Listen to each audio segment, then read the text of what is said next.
esports, we are still at the beginning, and giving context to data is super complex. Technology and stats and insights can really help doing that.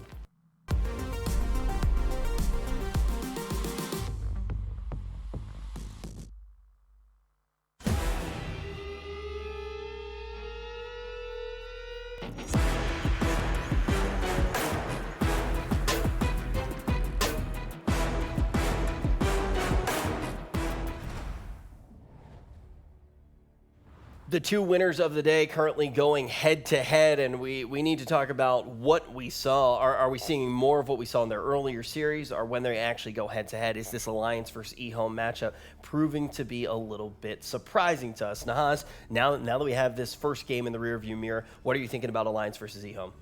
Well, I think it's got to be extremely encouraging for Alliance, because if you go down the checklist of every mistake that they made and every problem that they had in Game 3 of the previous series, where they were fortunate to survive Windstrike, they basically did every single one of those things right in this game. I still think the Timbersaw pick made the lanes very messy. They were picking that Timbersaw thinking that they were going to get that Timbersaw versus Leshrac 1v1 matchup.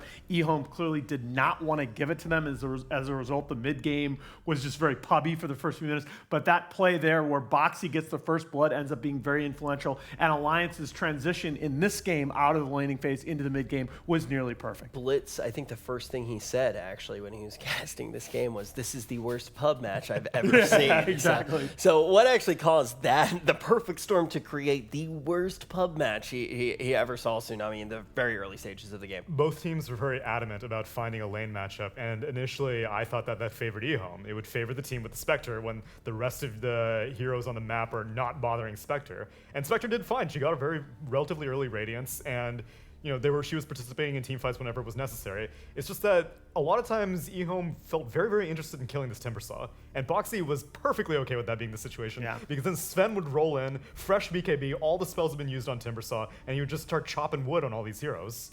Was that what you were starting to predict when we actually jumped into the game, him maybe being a little bit of that bait? Right, well, in the laning phase specifically, because I thought that EHOME would try to shuffle around the lanes to be like, what's the best way to shut down this Timbersaw? But I didn't think that they needed to put so much priority in the mid to late game. Like, Boxy would oftentimes be the last hero remaining whenever Alliance was retreating. And Timbersaws love that situation, because they're like, the rest of my team, they'll get their cooldowns back, they'll get their mana back, and then they'll re-engage. And even were playing into their hand. They were just like, sure, we'll waste all this time killing this Timbersaw. And I think that was just overall misprioritization from EHOME.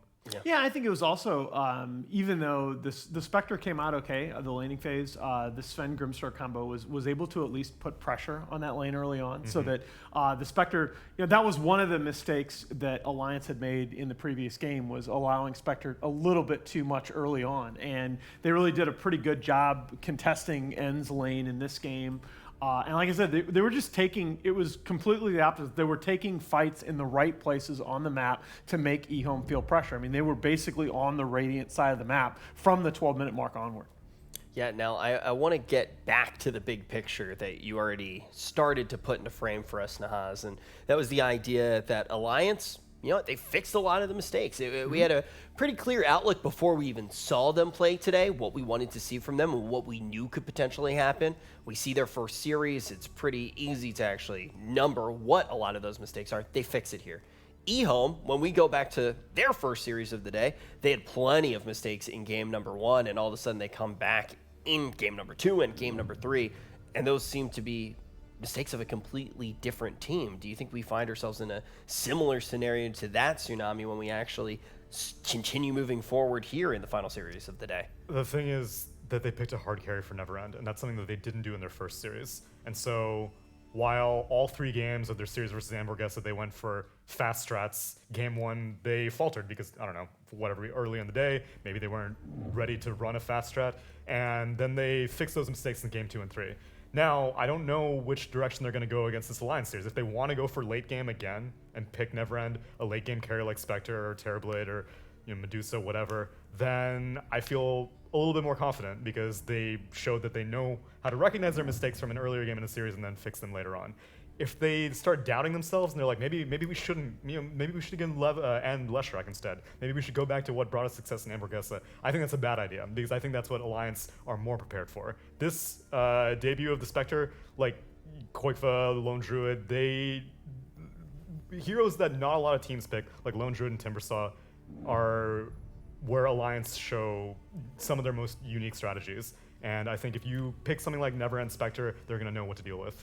I also think it was a little odd. It felt a little bit odd to me that EHOME had Faith Beyond on the Leshrac and Ferrari on the Kunkka. That you typically, when you look at, Faith Beyond, obviously, both players very, very decorated, but Faith Beyond, at times this season even, has looked like a top 5 offlaner. And he's mostly done it on these very team fight focused heroes, on these big initiating spells. I just don't know that Leshrac fits that profile as well as some heroes like Darkseer that we've seen him excel on this season. It seemed like more of a contingency, just based off what Alliance were picking with the Lone Druid mid lane matchup. Obviously, they were very, very stubborn. They wanted a specific matchup, and Alliance were like, great, we'll last pick a Timbersaw. If you're going to be this heavily focused on how we're going to lane things, I'm going to make things even trickier for you. Right.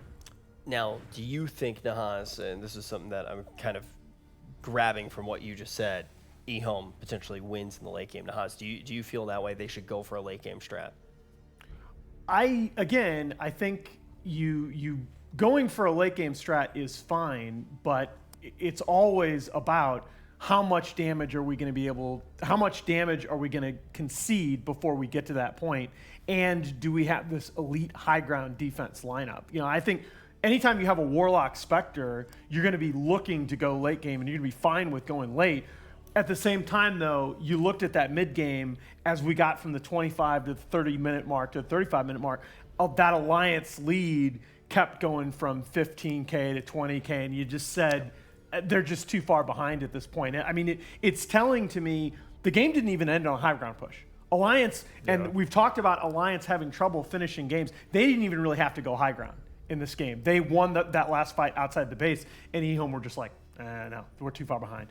Yeah. And if you are just tuning in, I want to reiterate just how high the stakes are right now. This is the third and final series of the day. These are the 2 teams that won their initial series in groups. In Group A, whoever does take this one down knows that they're going to be grabbing a spot in the winner side of the bracket. You can't really get much more out of today than that. So it's a pretty big victory early on before we actually see Group B play tomorrow. Alliance, do you think they potentially have this in the bag before we see the draft? In the bag, no. But again, I before the tournament started, I had Alliance in this group. I think Alliance is playing the best Dota of the 4 teams in this group, and obviously after game 1, I stand by that. Okay. You say the stakes are high, and in terms of this bracket, that's true, but also in terms of the DPC. Both Alliance and EHOME are on the cusp right now. They want to get that hard lock with their top 12 finish, and having an upper bracket advantage can make a huge difference when they're such a small number of games. Exactly, and also when if you're able to get to the final, right, that's enough to go through. Yeah. This is very different than most minors you've watched. I think it's the first minor ever where 2 teams are going through. So it was a surprise change. for sure. It's a lot, right? And it really is going to change the entire playing field. And I do want to say, we talk about Alliance and we talk about EHOME. Now, these are 2 teams that really want to be making sure that they get to the grand final of the minor. Are there any other teams that are in that same caliber as them, in that same spot as them, where it is going to be that important? Well, the 3 teams that I look at coming into this tournament, so obviously, EHOME are very solidly in that mix. NIP are already qualified into TI, but the 3 teams that I look at in terms of really having the most work to do, you look at Alliance, you look at Complexity, you look at Mineski. All of those teams are in that range where the last 3 minor winners have all been top 6 at the major. And each of those 3 teams, if they manage to go to Epicenter and get top 8, they're going to TI. So I think those 3 teams, those are the teams that I'm most focused on going to this field, as much as that sounds weird given that EHOME, I know a couple people have called them the favorites, and I think there's a reasonable case for that. I think those 3 teams are the ones that have the most to gain. Yeah, and I think with that, it really shows just how spicy tomorrow's going to be. When we actually do have our first look at Group B, a lot of those teams, a lot of those matchups are going to be very telling for how that bracket is going to look when we actually get down to business, have the bracket, start eliminating teams, and start figuring out who is going to be able to go to this major. But we're going to have our picks and bans coming up here in just a few short moments. We talked about what EHOME could potentially go for here. What's Alliance do coming off the win, Tsunami? have they done anything different in any of their games? I feel like they've been playing Alliance. Yes, Dota. they inexplicably shifted from a strat that looked like it worked for the remainder of the day to that Morphling Abaddon open in game 2. That's true. That was the Okay. one time Yeah, that they've done something really different, and we were, Mike had a game. Yeah, I mean, he was really happy. I'm pretty sure. He's like, I get to do something interesting. But the other 4 players were like, get me out. So, yeah, I think Alliance has a very solid blueprint, what's worked for them, and I just don't think there's any reason to go away from that. Don't go chasing waterfalls. Stick to the rivers and the streams that you're used to, not Morphling. Let's see. Wow. The Morphling itself. Right? Did you come up with that because of the That's actually really good. You do realize TLC reference heavily outages our demographic here. Yeah. Hey, shut up. Okay. Oh, right. My bad. I forgot our present. Kate Nahaz like the joke. Nahaz like the joke. Oh no! I made a joke for Nahaz. This is not the approval you want. A music reference that I know. All right. I'm gonna have to. Can you say some Lil Yachty lyrics for me, please, so that I can join it? I have to make a joke about Morphling being wet or something. Yeah, now there we for go. everybody to Trip understand. too hard. There we go. There we go. Tsunami. God. Tsunami coming in with the moisture That's what I'm jokes. talking There we go. about. Very on brand. I dig it. I definitely dig it. All right. All jokes aside, jumping into this draft is going to be exciting, but you already heard it from everybody on the panel. Really want Alliance to stick to what they know. Don't try to get too tricky here. It is on EHOME right now. They're going to have the onus. They need to actually make some changes if they want to be able You had to force throw it. an onus, didn't you?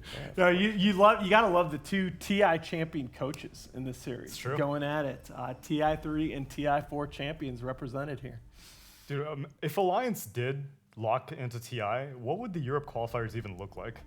Yeah, is there going to be anybody left? Yeah, I mean, one team has to go through, so like, will Final Tribe finally get a big LAN opportunity or something like that? I still think there's going to be like some Matu some stack? crazy stack, like Kezu and Matu get together. Oh man, Yeah. Cinderin also maybe perhaps. Let's not go that far. Oh, man. I mean, they've been grinding the hell out of this year, and they deserve something. Absolutely. Their region is just so brutal that they haven't really gotten that many opportunities. But No, I said this to Cindy earlier, and maybe some people I get some flame for this, but I feel like if Alliance played in a region other than EU or maybe China, that they'd probably be in the field already. Very important thing to keep in mind here at the minor when we are trying to assess what caliber these teams are and what they're going to be able to do with the rest of their year. But now we're going to see what they can do with the rest of the series headed into game number 2. Is Alliance going to be able to close it out, or will EHOME be able to extend this all the way to a game 3? We've had nothing but game 3s today. I know, right? I think at this point I'm expecting this one to go to game 3. That's actually across games. That's a gift that I have. Really? Yeah, A gift or a curse? Bring stuff the distance, man. Yeah, I'm a big stamina guy. I'm able to Endurance. extend the series as long as possible. Nahaz knows this already, working with me. I do. We had some long days of chunking, my friend.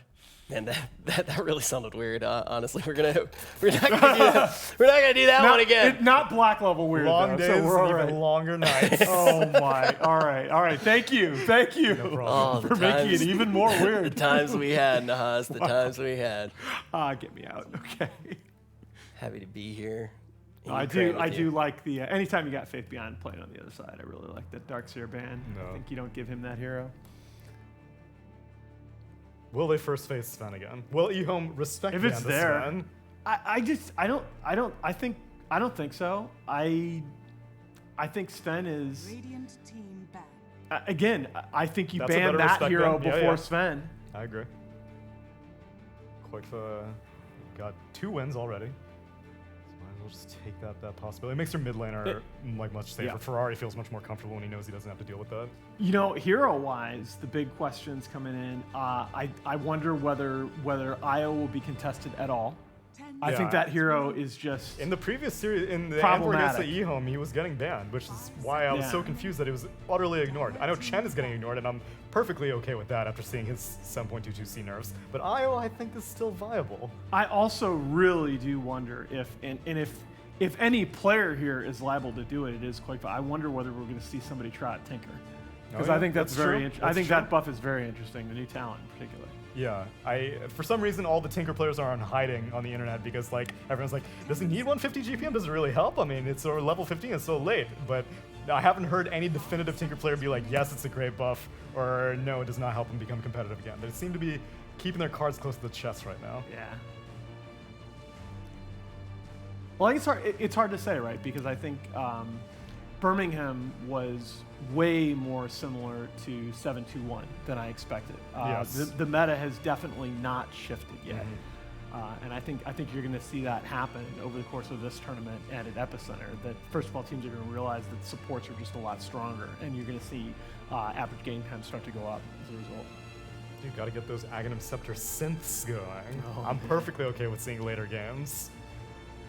Seeing that Earthshaker synth ags earlier in the previous series. Oh yeah. That was delightful. Okay. That I tell you, you want to make a list of heroes that I thought would get nerfed a lot harder than they did. Oracle is on that list. I still don't and all the Oracle players out there are going to hate me, but I still don't understand for a hero with what he has, like he's like one of the, I think the 6th highest int game in the game, and he has like 3 of the cheapest spells in his QWE. It's really weird to me. Definitely seen a lot of Oracle, even today, just getting this started, just getting the miner started here in Kiev. A lot of reasons Oracle was picked up very earlier is because you don't want to have to deal with picking a bunch of heroes and then all of a sudden an offensive Dispel comes out and you're like, oh, all these buffs, like my Ember Spirit Flame Guard or something like that. So you either pick it or ban it, but you want to make sure it's in the pool early on before you forget about it. Interesting though, or in a repeat of the pattern from Alliance's earlier series, they win game 1, and it looks like they're the ones that are changing up their phase 1. Now, Sven was banned here, so it is some adjustment is forced, but EHOME going right back to that Leshrac Warlock, where it's Alliance that look like they're changing up their draft. Okay. It's hard to argue with that after what we saw from Boxy on that hero. They feel very, very confident. Yeah, sometimes when I see a bat this early on, then I would give it some flex possibility, but with Alliance, I feel like it's almost always Boxy. Yeah, that's one of the very important things. I like, it's a wrinkle that's shown by a lot of the other top teams that you pick the bat, you don't worry about banning the Abaddon and the LC, and if something like that comes out, that hard cleanse for your lasso comes out, bat's a 5 anyway, so it's Don't use Kyle's terminology. You're just dropping cleanses on me, dude. It's not just, like when you know the call guys, like when you talk to like the old school Han guys, they all use cleanse. Yeah, and it's just a bad habit that I picked up, not just from Kyle, Kyle. I know. He has some other Kyleisms that I also despise from his Hondas. They've polluted the Dota sphere. All right, everybody always is, shut up Kyle this, shut up Kyle that. Yes. Quote me if Kyle's wrong. Yes. Yeah. I want both of you to say something nice about Kyle right now, and then I want everybody in chat to say something nice about Kyle because he deserves it. I'll go first. I am deeply disappointed in Reddit for shaming Kyle for attempting to grow a mustache. Facial hair growth is not an overnight process, and it was budding. Absolutely. And Nahaz, you took the confidence to debut it after Kyle was raked over the coals in Birmingham, and he shaved it. I'm so glad he shaved that piece of crap. Oh, come on. That was disgusting. As a mustache human, that was not a mustache. It was in its formative phases. I thought you cut it down in its prime. I thought the camera was broken. I'm not gonna lie. I thought you would have his back on this. I got banned from chat for making fun of Kyle during that one. Yeah. People don't. This is not an overnight process. You can't go from baby-faced to Tom Selleck in one event. All right, Kyle's grinding out. I did. You are the exception, not the rule. Nah, say something nice about Kyle. Does it count? Kyle has a great family. Like his family is great. Everyone but Kyle is great. No, it really shows something about his parents. People know, like obviously everybody knows Kyle and Zach, and they're really cool. They're really neat guys and great players. But their 3 brothers are also like, they're really cool people. It's a great family. And if you ever get the time, if you have to rank the coolness of them, no. I'm gonna say right now. Inverse order of birth. I am going to say right now, Kyle is one of the best friends I have on this earth. I haven't even known him that long. Instantly embraced me not only into the Dota community, but just I love Kyle. I really do love Kyle. And since you guys couldn't say anything nice about Kyle, I need you guys to say something nice about the draft. What are we seeing from EHOME right now?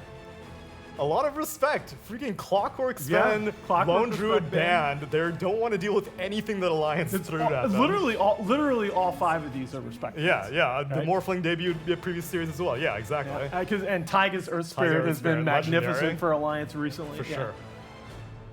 Yeah, So this is. They want to take Alliance out of their comfort zone, which I do think that this is a good way to do it because I don't think Alliance have the widest hero pool. So if you want to start attacking what is fresh in Alliance's mind and they have to go back into the archives, then I think that's a good approach. You don't, and this is something we talked about in the previous series, that Alliance had been, they'd been using these 3-4 flex picks as a way to sort of make up for the fact that they don't play the widest hero pool as a team. Bad is not, though, among the group of heroes that they generally will do that with. It's almost always going to be a boxy bat. For sure. The EHOME have options to ban Legion Commander, neither of them ban. Instead, Alliance opt to ban the Nyx Assassin, which is also a great counter to Batrider, and then take away the Spirit Breaker because they banned Darkseer. I don't think Spirit Breaker was that useful for EHOME in the previous game, but they banned it anyway. No, I think the big problem with Abaddon, right, is that Abaddon Warlock feels like really bad as your support duo. With the heals for days. Yeah, you want a hard disable, and this is again you're gonna have, if you can get kills early, you're gonna have a hell of a push with this lineup.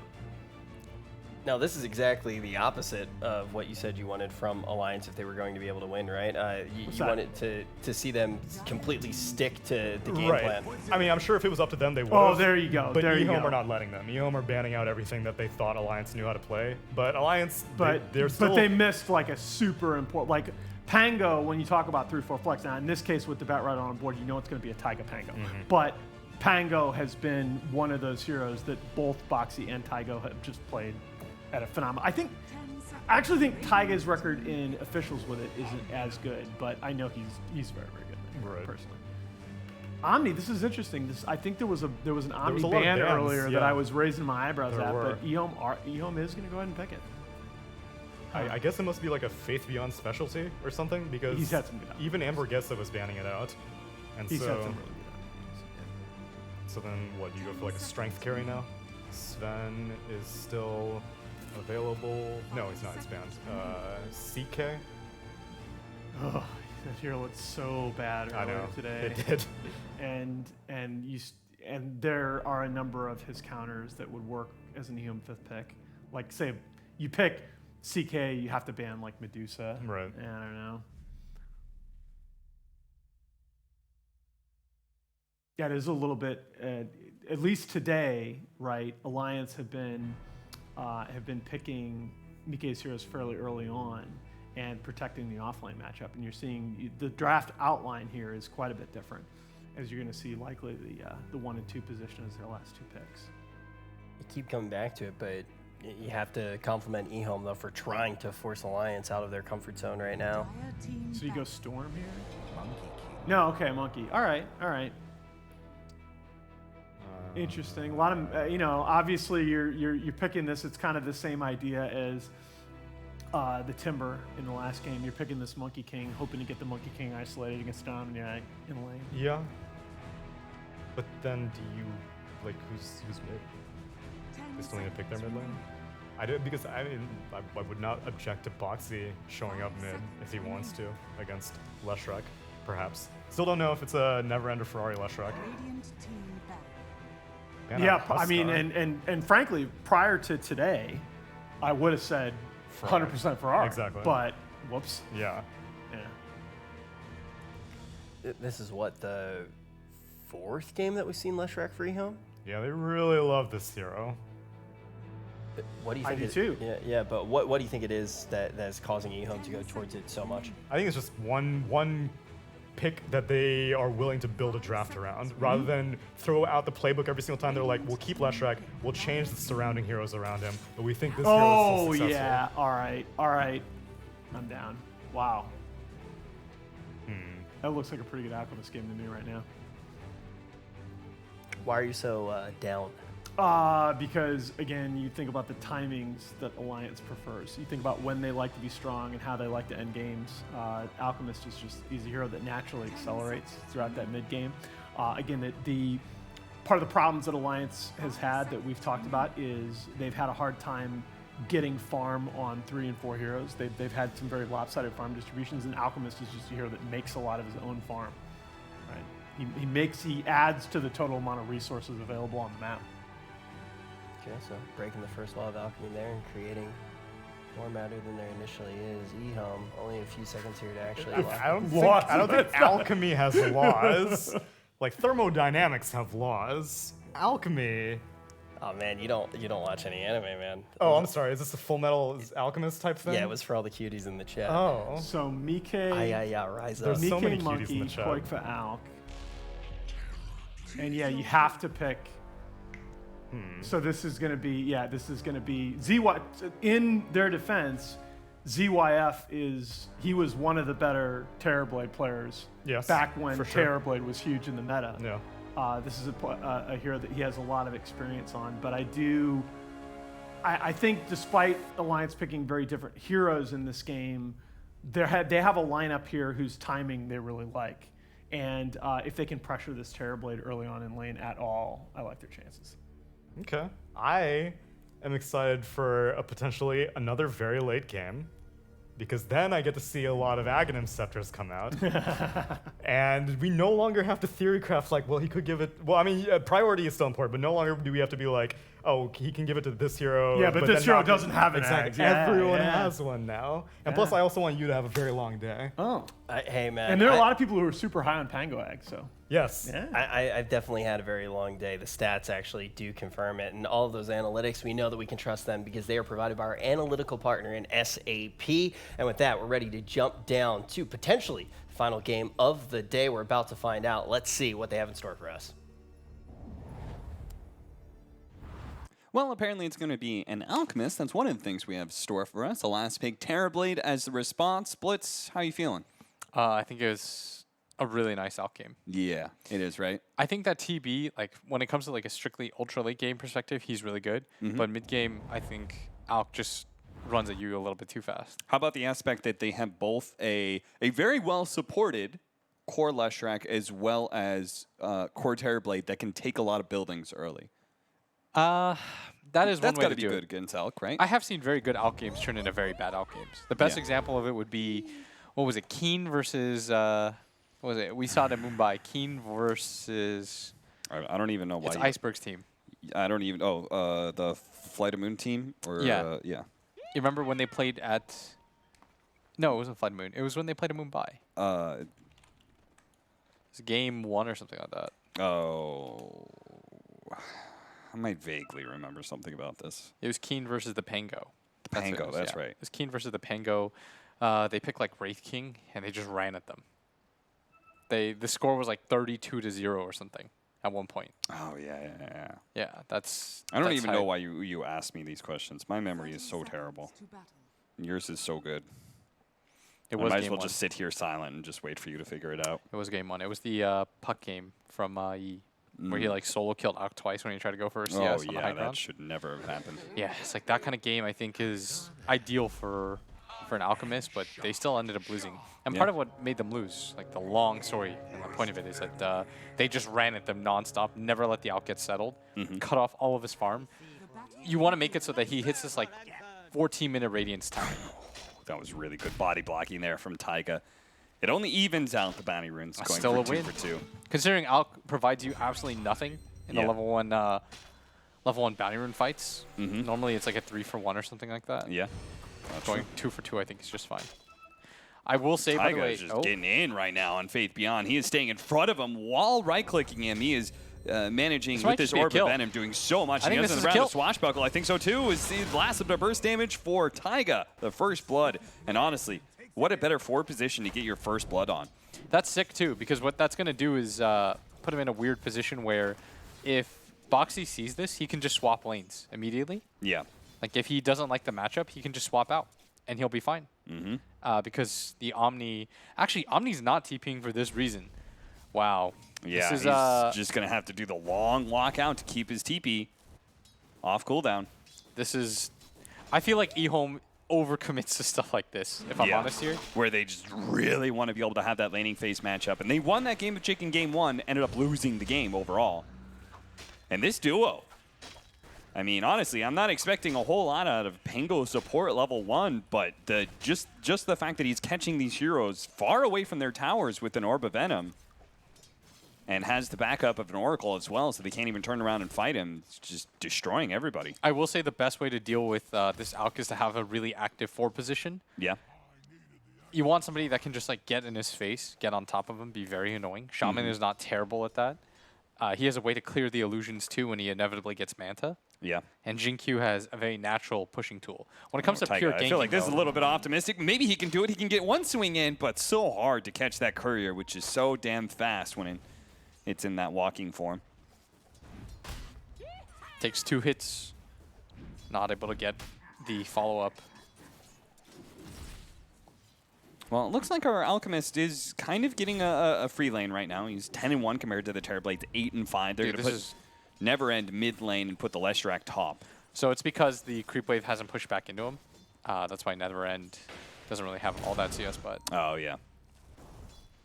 They are able to get the matchup of the Omni Knight versus the Bat Rider, but this is a matchup that is not going to go badly for Boxy. He can do things like this. He can cut the creep wave as much as he wants. He doesn't really need to try and go for kills all the time. And he's going to swap lanes under this. Yeah, he's going to swap lanes now. Mickey's already showing up. And this is a matchup that Omni Knight does not want to have. A matchup against the Monkey King. And that's why they're going to swap again. But so what's happening is Faith Beyond is trying to hide, and Mickey was trying to chase so that he could hit the staff. If you cancel his TP right there, the game is actually ruined. Faith Beyond, it's so hard for him to recover because he'd have to run all the way towards top lane. Yeah. I think that effectively just like squashes your game. Yeah, that makes sense. So he plays it smart. He's able to get to the top lane. Taiga will pick up some solo levels for a small window of time, and we're going to continue to try and press the Monkey King, another hero that needs to be able to have a strong laning phase. You are going to be able to get a long duration hold here from Insania onto Leshrac and make sure that they can't chase Mickey with the Diabolic Edict out. This mid lane, though, is pretty disastrous. Yeah. Quickfoot does a really good job, by the way, if you're a prospective mid laner. When he wants just the tower to hit it and not the creeps, he pulls it the long way. So he doesn't stop to hit it at all. He just like continues to pull the creep way back to chase him off. It allowed him to get the last 2 CS into the tower right there, which I think was, like, I found it to be a cool move. What do you mean by pulling it the long way? So he just like dragged it, like continued to drag it down into the tower. Like he walked it all the way down, so that the TB had no chance of denying it. Deny. Oh, yeah, okay, exactly. Yeah. And it made it so that the creeps couldn't affect the tower equilibrium either. He's also Radiant side Alchemist, so he's got that easy to get to camp right there. Just cuts down 2 trees, stacking up for himself. I think he missed the last one, but has stacked it once. I did just say what a good job he did, and then he missed like 2 CS. Well, don't worry. It wasn't on camera, so nobody will ever know. Nobody knew. Once again, Taiga has found another hero away from their tower with this Orb of Venom. Might even, well, no. Not with Jin-Q here. Especially with not just Jin-Q, but 2 of his buddies. 2 of his blue buddies. The highest damage dealing support, or at least range support. I guess there's Tree and Protector. And 2 of his illusions. That's not something I want to fight into. Boxy doing a good job maximizing his farm here. Ensuring that he cuts creep waves, pulls it into the neutrals. Taiga actually trying to get that bounty rune. 430 is going to be able to take it up, and it looks like he just kind of fed. So what he was trying to do is all in because he thinks that the bounty rune 1-for-1 is worth because you have an Alk on your team. Yeah. But that was still, like, if he gets it, then he doesn't care. Yeah. But I feel like it's a 50-50 to just throw away your life. Yeah.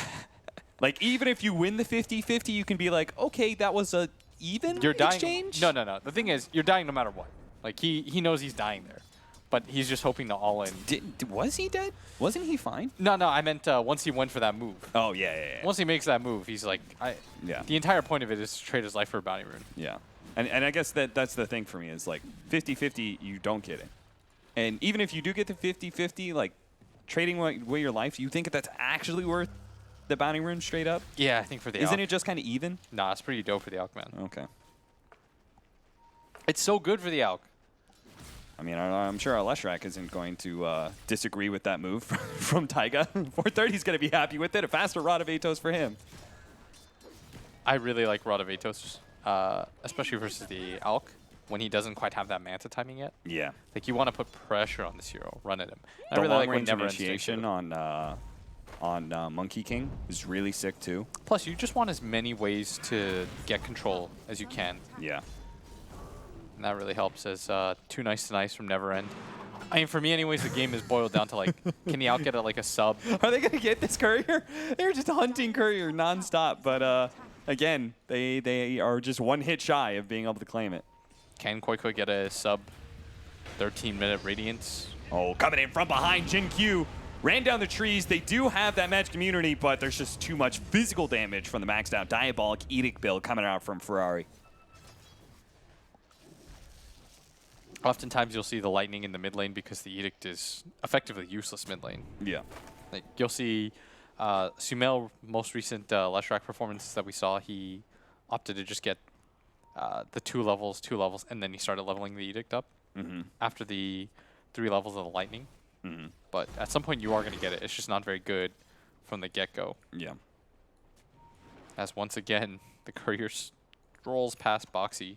Dude, honestly, I don't know why they're trying so hard to kill it, because I feel like every single time I've seen them go for it, I'm just like, you're not killing that. But an effort is an effort. I guess so. And maybe it distracts one of the players from EHOME enough while they're trying to micro the courier that they miss CS. As we see Koikfa, he's got a mini stack for himself here. And he's... I mean, Alliance is doing a really good job of just stacking everywhere. Koifa's doing it for himself. Boxy is maximizing his farm of a Bat Rider by cutting the creep wave super deep, then pulling it into neutrals every single time. And that is part of the reason that they are still slightly up. Well, actually, it's now just dead even in net worth.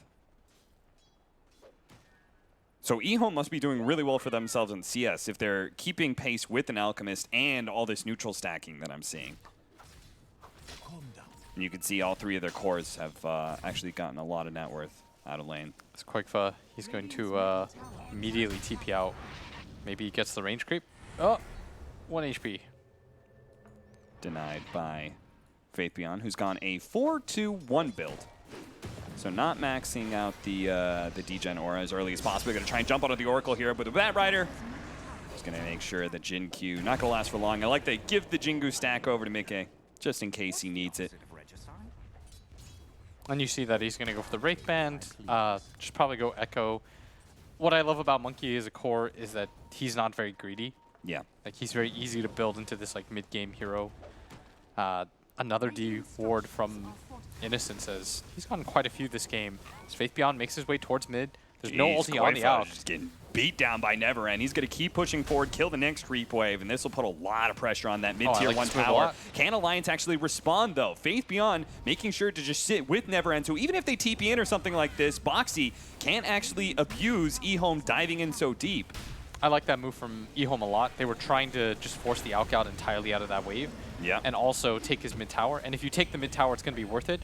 This is one of the few times where you'll see all the cores show up is when there is a mid tower being taken, and that's why everyone from both sides... Dude, look at Never End. He's just going for it, and Insania is so slowed down right now. They do manage to get a disarm. Quickly clears that off thanks to the help of the Omni Knight. They take that mid tower. They forced all those rotations from Alliance, and in the end, they still couldn't defend. Taiga's going to go for the bounty rune at bottom. Yeah. He's like beeline for it. Oh, they could get all 4.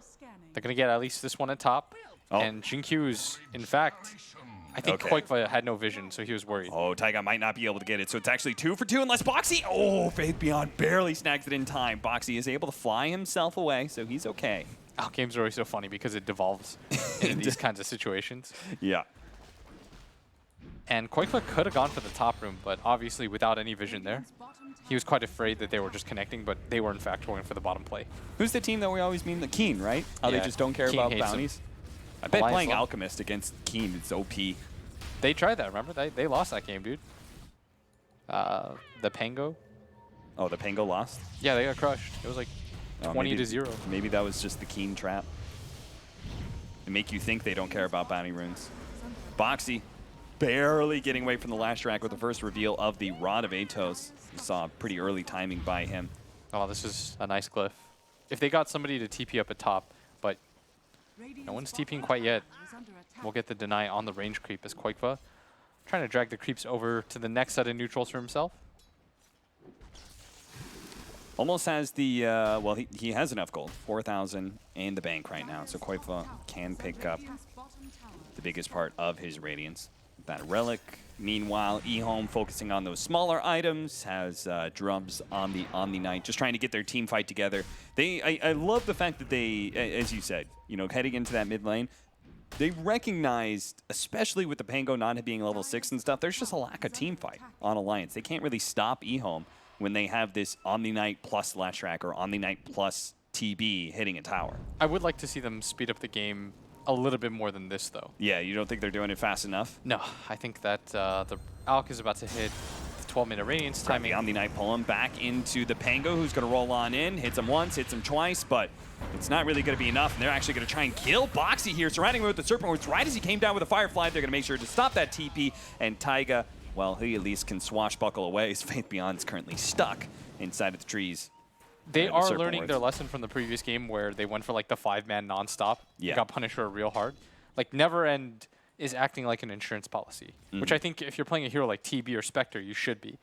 I felt like he came to fights way too often in the previous game. And this time around, he's letting the fights come to his team. His team knows that this is all just like a ruse for the Alk to farm up. Yeah. Like, Alliance don't really care about these deaths. It's really just become a, will our Alk get into the mid game okay? And as long as we have like some base items, we can fight. That's Alliance's thinking. And so this time around, I think EHOME is actually doing a much better job. I feel like they haven't pressured quite enough, but they have done a better job of not committing everyone to just like deal with one hero. Okay, so I feel like this is always an interesting question, Blitz, because we always talk so much about how important the mid tower is, how easy the safe lane tower is to take. But once those two towers are gone, where do you go from here? You're saying EHOME needs to speed up the game. Where are they headed to? You smoke. You push out this top lane. I think you actually probably defend this tower. This is like, it's pretty rare, but I actually think this is an okay tower to defend. Because you're stronger than Alliance, so you should just not give them any room. Yeah, you shouldn't give them any objectives. You take like, you have to already be in position at bottom. Yeah, to take the tier 2. Yeah. Otherwise, like, you're just giving up this tower for free, and you're not going to get anything out of it. Wow. Which EHOME seems to be like they're... yeah, I can't really seem to decide. Are we pushing out bottom and going forward? Yeah, look at this. They're like they're like hemming and hawing both sides. So the idea is like you just smoke down towards bottom tier 2 if you're not going to defend the tier 1 up at top lane. And that's exactly what they're doing. Yeah. So I'm not like, I don't hate this play. I just think that they could have done it. Yeah, they could have already been hitting the tier 2 right now, but they are going to be able to find Boxy because of that timing. So this actually works out maybe a little bit better for them. They pick off the offlaner. Jin Q already on top of this tier 2, throws down the Serpent Ward. So now Alliance is completely, there's no way they're going to TP in. There's no TP spots available with the Serpent Wards in the position that they are. They will give up this tier 2. Best they can do is keep on pushing out top, but an Alchemist by himself isn't really going to be able to threaten that tower. Try and get some damage on mid lane maybe.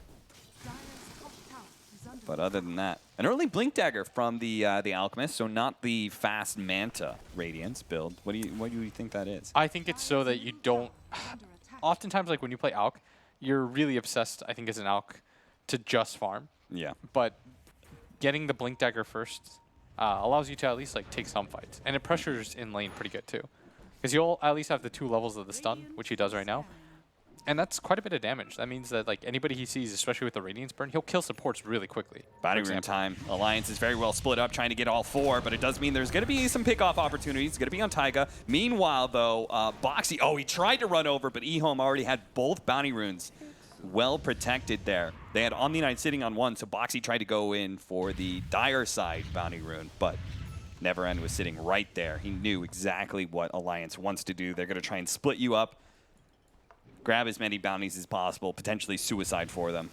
This is when Alliance, though, is in the most trouble because EHOME take towers so quickly. Between Edict, Shaman Wards, and TB ults, if you lose a fight on the side of Alliance outside your base, and I mean, you progressively lose these tier 1 and tier 2 towers. Like every fight then becomes very dangerous to take. Yeah. So you are still walking this like really thin line, I think. I always love the tower pushing strategy against these Alchemists. One, because, you know, it puts pressure on him, limits map control, all those sorts of things. But I also love the fact that you can keep even net worth with him. Yeah. Because they've got inflated net worth on Alliance because they've got an Alchemist. You've got inflated net worth on EHOME just because of the tower advantage that you have. You've got, what, 2 towers advantage, one of them being a tier 2. over Alliance, so it kind of evens things out. As long as you never lose control of the map and Alliance all of a sudden takes and evens out that tower lead, then you're in a good position to always be able to fight. Agreed with all points. As Oh, bottom lane, Boxy. Oh, that was an unfortunate spot to be able to TP away. Fortunately, does not get hit by the split earth, but it looks like he's still going to be slowed down enough. Maybe not. Insania here to be able to save the day. Insania may be the one who's run down his Faith Beyond. Thinks he can catch up to him eventually. And Insania, at this point, you might as well just run straight to the Dire base. Draw as many heroes of EHOME away from your allies, because you are dead. Yeah, and all 3 cores connecting towards that top area, and that's why EHOME, they circled. Jin-Q knows that something's up. They don't really want to make the move. They've got wards up there too, so they know that all 3 cores are up here. Maybe if they find the initiation, they have the rock. They haven't really found an opportunity to use it yet. They have vision on Koifa. They had 2 different wards spotting him in all his rotations. They're going to be able to catch him from the high ground here. Drop the Serpent wards, get the upheaval on top of him, allow 430, just lay out the damage. Boxy's going to try and come in. Does manage to grab the Shadow Shot, but Koifa's dead, and Boxy's right in the middle of so many things. He will die, and Jin-Q doesn't actually die either. Innocence managed to heal him up just enough. That Shadow word. He will stay alive, and is this Roshan time? I mean, you just popped meta. You might as well. 2 big pickoffs like that. Plus a medallion and drums on Faith Beyond. Like you have to speed up the pace of this mid game. He went a medallion. I like that. I like that too. It's all about pump up your TB, make it so that he can just go high ground and hit. Yeah. Plus it's really nice against the acid spray. Is he gonna go Solar Crest as well? Yeah. He has that queued up. It makes it so that the TB can actually match the pace of the AUK. When you play like this, especially against AUK, like there's 2 ways to do it. Is either you pressure him so heavy in the laning phase that he can't have a game, or you make it so that when you do go for kills, like you absolutely get those kills. Right. It's a similar concept to when you play against Tinker. You can't fill up kills on Tinkers because they'll just take the opposite side of the map. It's the same thing with AUK. I will say, I also really like Solar Crest against Monkey King. Obviously, the stats are great and everything, but once you get the Solar Crest and you offensively use it, slowing down his attack speed, oof, that always feels bad. Then it also just makes him squishier, so you can try and kill him, burst him down real quick. And Mickey, I have to say, I have not felt a lot out of his Monkey King. And I'm not saying it's his fault, because I'm not sure if Alliance can really fight EHOME. And EHOME has been, playing, pretty 4 or 5 man, so I don't think there's a ton of opportunities for him to get a pick off. It just kind of seems like a game he can't really do a whole lot in. Good pick off here on Jin-Q. If they could quickly blow him up. That was a missed swashbuckle there from Taiga. It takes a little bit extra to be able to get that kill, but Boxy, that is long enough to be able to catch him. Taiga, another swashbuckle away from that upheaval, gets down into the river and actually has a regen rune just waiting for him. And they're trying to kill this Faith Beyond. Oh, this would be a great pickoff, and Mickey can make this happen. Gonna be able to get the Jingu stacks. Gets the stun, trying to slow him down just a little bit, but unfortunately that status resistance just meant it didn't last too long. 50%, that's really nice against both the AUK and the Monkey King. Yeah. Plus his ulti is gonna be really effective, just as a straight up counter.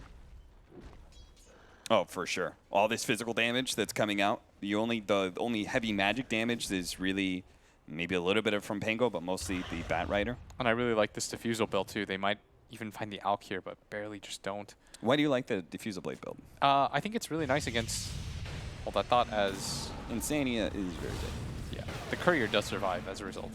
I think it's very nice to play against all these heroes. He does get the TP out, but... I want to die.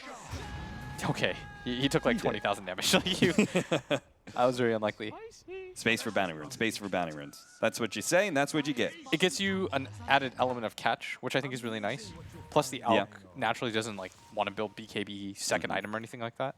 Like what you do is you force it out earlier instead of having to go for Shivas or something like that. Yeah. You push the pace. I'll add one more. I really like the Diffusal Blade TBs because they can fight in melee form. Ah, yeah. I like that too. Like, and that just means we've got a faster timing, right? For EHOME, they don't necessarily have to go, meta's down, guys, can't really fight, let's not play offensively. Mickey, you just got read Mickey. so hard. Hard read. Was Jin-Q just hiding in the trees? No. He wasn't even hiding. My man just blinked up instantly as soon as he showed down. Oh, well, unfortunately, Mickey is still going to be able to get away. So all that information, he just needs vision. Got him. Dude, Jin-Q read Thank you for creeps. And that was pretty greedy from Mickey. I mean, he was right next to the creep wave. Yeah. But I just don't think he expected him to respond so fast. He was thinking to himself, like, I'll jump down, do the staff thing, walk back up, I'm good. I mean, I guess theoretically the Monkey King and Batrider are both cores that can split push, creating a lot of space for Alchemists, but I guess the problem is they just don't have the towers to effectively split push. Yeah, I will say that playing Alch ruins your supports games. Yeah. Because your supports no longer can get kills. All they can really do is watch as... Oh, nice Thunder. That's going to be very dead Pango, and he's dead for 40 seconds. Another 5 on the Monkey King. That's They've got just Solar Crest, too. Free time for the Solar Crested up Terrorblade to Plus beat down this tier 3, plus the Edicts that's coming in now from Ferrari. The upheaval slowing down everybody, so they can't even really get close. Koifa pops that Manta, Never End a little bit low, still has another minute on that Aegis. They could just take away his first life, though. They have meta. That's why they want to all in for this right now. Oh, the long-range shackles coming out from Jin Q. There's going to be the Oracle saving him from a lot of that damage. Will be able to get the Dispel. That means those are from Mickey. Mickey jumped in off of that, and EHOME just responding with the Fatal Bonds Golem is enough to be able to take the top lane of Barracks. That was so crazy by Mickey. That was wild. He actually just jumped into like 4 heroes. That TB is going to eat you, man. Yeah. Like that is a diffusal Solar Crested TB. You just got 4-shot. I have to say, give me your opinion on this, Blitz. Sure. Is Mickey having a bad game? Is this just just an impossible game for him? I think he's having a bit of a bad game, but I think it also goes hand in hand with the fact that nobody on his team really does damage. Yeah. Like, you have 3 cores that don't really deal with damage right now at this point of the game, and you're playing against the hero that mitigates all damage. So I'll follow that up. Follow-up question here. Do you think Alliance, because Mickey looks so good on those hard carries. That kid is a beast. Do you think that Alliance should play this kind of style where they put more of the emphasis on Koifa and tells Mickey to be a playmaker for them? I think actually like their lineup is okay. I'm starting to watch it, and I think it's actually the support duo that's the problem, like the support picks. Because they have 2 heroes that don't provide any pressure on the map. They're very good at team fighting, but the point of like Alch lineups and Meeple lineups is you still need to be able to fight without these heroes and like create your own sort of space. Otherwise, this happens where you just lose all your towers. The game all of a sudden feels really hard. You can't just solely rely on the Alch. It becomes really scary when that happens because it means like Koifa, if he gets picked off like once or twice, your game is just really difficult to play.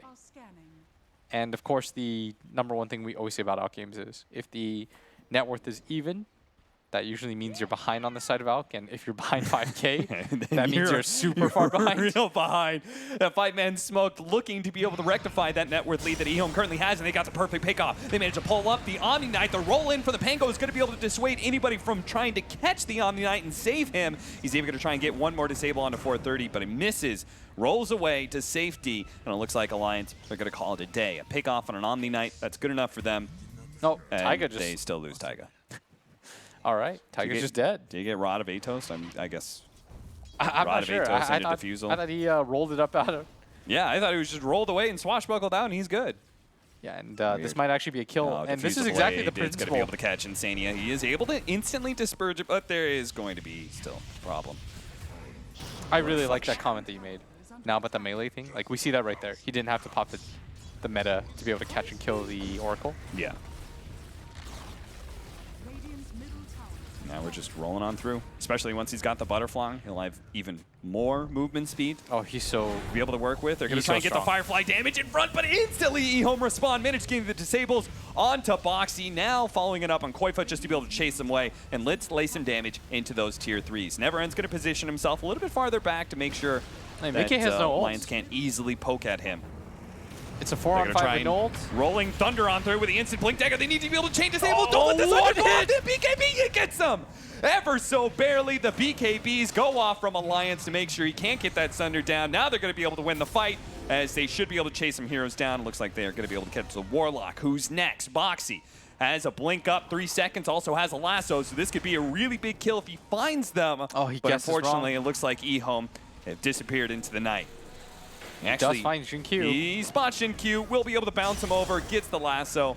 It's going to take him a little bit, but Taiga is able to join him. And, you know, I was more hyped up for like a big Leshrac kill. You know, that really could have turned the game for them. But, you know, Jin Q will take it. Kills are kills at this point. Yeah, that's true. In the position that you're in, like anything that you get. It's going to feel pretty good as they did pick up 3 bounty runes on the side of EHOME. Oh. There is a 4th available, but the bounty room war is now being heavily won by them. Oh, look at this. And it's just, he's actually tanking up the creep waves. Was able to kill them all, so Alliance weren't able to immediately go and like push tier 2. No objectives going to be threatened here. Really important thing is that Roshan not up as well. That was a nice BKB pop by Quakeva. Yeah. Made it so that Never End was like, he really honed in on trying to stun to the Alk. Just couldn't do so. I mean, he's still strong. Alliance still have to be very careful. There's so many different ways that they can lose this game. Yeah. Their base is wide open. There's no tier 2 towers for them. It is still like a one team fight and we lose game. Yeah. 1 lane of racks down. Still 5,000 net worth ahead for EHOME. Yeah, and EHOME have done, they hit the mid game running. Yeah. The early game, they were just like, whatever. Our lanes are kind of wonky, and because of the way that they had to move around the map, I think they just conceded that they weren't going to get very aggressive when it came to the early game, but when they hit the mid game, they hit it hard.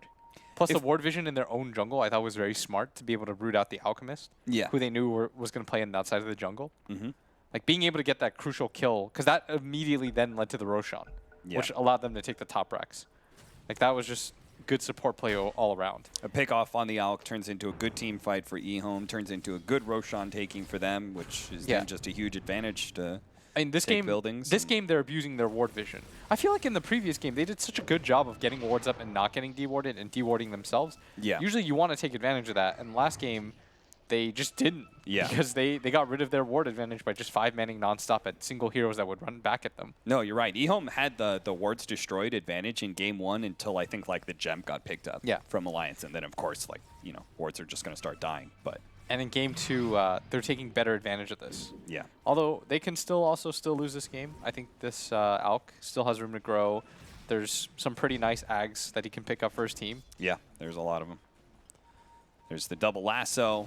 Pango 1 is quite good if you actually have damage. Unfortunately, this is a pretty poor 4 position. Pango sitting in the trees. Mickey waiting to throw out his ultimate. Will finally throw it out with the Rolling Thunder, making the initiation. They need to be able to burst down Faith Beyond. They get a beautiful chain stunning onto him. Taiga looks for more with a jump up with the shield crash. Managed to get one more stun onto the Terror Plate, but he's looking for the Sunder target. Will he be able to get it? Does manage to get it, but doesn't really heal anything whatsoever. And Mickey is still staying on top of him. Just managed to get him the shackles, holding in Mickey for the moment, just trying to save Neverend. They do give him a heal as well. Neverend fighting out. Now pops Meta is laying damage into Boxy. Rips him apart with a Fatal Bonds, doing extra damage over to Mickey as well. Who's going to fall next? Koifa. He's going to be run down as he's slowed by the Omni Knight. Can't quite get away and can't blink away either. He'll turn around, stun him for a moment, but everybody from EHOME is here. You can't get away. Koifa 5 dead from Alliance. A beautiful team fight for EHOME. It only cost them, what, 1 buyback coming out from Faith Beyond to be able to win that. And now, once again, they want to fight around the Roshan pit. That was such a good buyback from Faith Beyond. No hesitation. Yeah, he's like, this is the game-winning fight. Yeah. If we win this one, the game's done. And Neverend would have died if he didn't have that GA heal going off too. Then he just stood his ground with the Solar Crest and 4-shot Boxy. Man, Alliance started that initiation so well. The couple of team fights, man, they found the Omni Knight, managed to burst him down, and I was so sure Neverend was going to die here, but that really good hold from Jin Q, you saw right there, stopped so much damage from Mickey. The heal coming out from the Omni Knight as well. And also just the fact that EHOME was ahead in the first place, right? And he has that butterfly mitigating a lot of the damage. Oh, for sure. He didn't even have an ideal target for Sunder. Yeah. Honestly, it just comes down to how the supports control the fight plus the buyback from Faith Beyond. Right. The buyback from Faith Beyond made all of that pretty much impossible for Alliance. And it's not even like one of those feel-good buybacks where you're like, oh, like maybe we lost the fight, but they had to buy back and we can win the game off of that. And at the end of the day, it's like, it's the off-lane Omni Knight in a situation where you're not taking any fights on their side of the map anymore. Yeah. EHOME is going to be hammering your base from here on out. Plus it immediately led to the Roche. Yeah. Boxy trying to deal with the creep wave up at top lane. And I guess another beautiful thing for EHOME, right, is there's no rush. Like, you're playing against an Alchemist, but you have a 9,000 net worth lead. You can do the secret, let's just, secure our advantage more and more and more if you want. And they've done such a good job of keeping up in farm overall on all 3 of their cores that it doesn't really matter. And again, something that, a change from the previous games.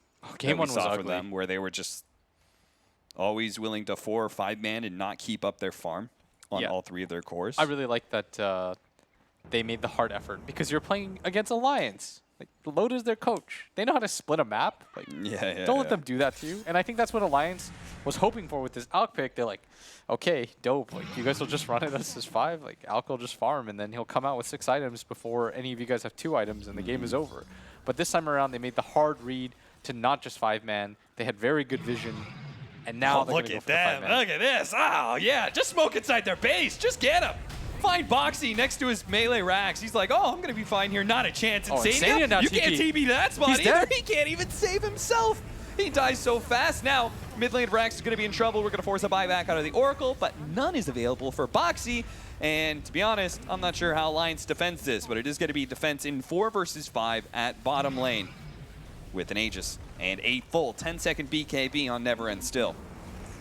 Rolling Thunder out. See if you can get the chain disables in. The follow-up from Mickey with the BKB pop. Tries to get out a good Wukong's command. Surrounds a lot of heroes, but he's taking so much damage from Neverend. He's going to be saved by Insania, who does manage to get him with the false promise, but still, he's already taken enough. It looks like he's going to take out as soon as that fails. Yule Scepter going out. They have the Rock helping things and just disrupt Taiga in general, who tried to go for the backline with help of Koifa. They really only got Shin Q, who immediately buys back, knowing that EHOME can end the game right now with the meta still going on as well as the Golem. They've got the chance to go for the buildings. Taiga just trying to get as many disarms out from his lucky shot, but it is now Mega's grab onto the Warlock. On the Warlock, who's already used his Golem. I'm not sure if that's what you wanted, Boxy, but to be honest, I'm not sure what wins you this game. At this point, a double kill for Never End with 3 dead from Alliance. About to make it 4 with Koifa.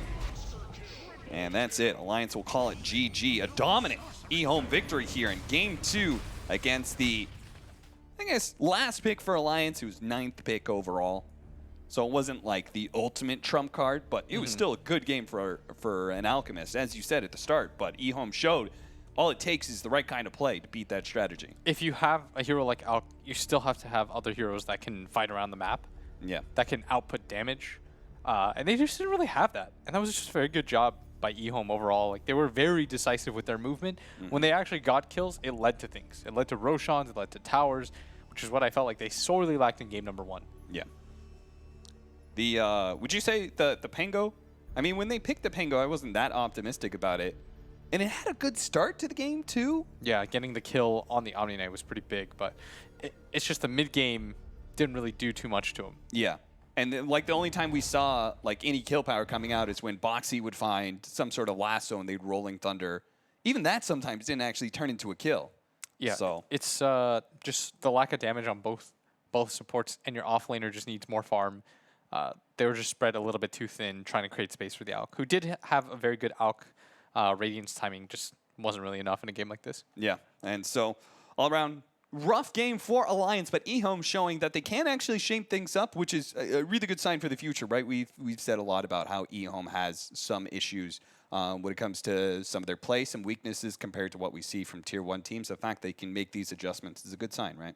Oh, absolutely. I mean, the fact is, every single time I saw them today, it was like they were so all in on that 5-man concept. Yeah. And that's okay, but as long as you're doing something with that, I'm all right with it. All right, well, we're going to have a Game 3. We're going to have all 9 games today, day 1 here at StarLadder. Let's go to the panel.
In esports, we are still at the beginning, and giving context to data was super complex. Technology and stats and insights can really help doing that.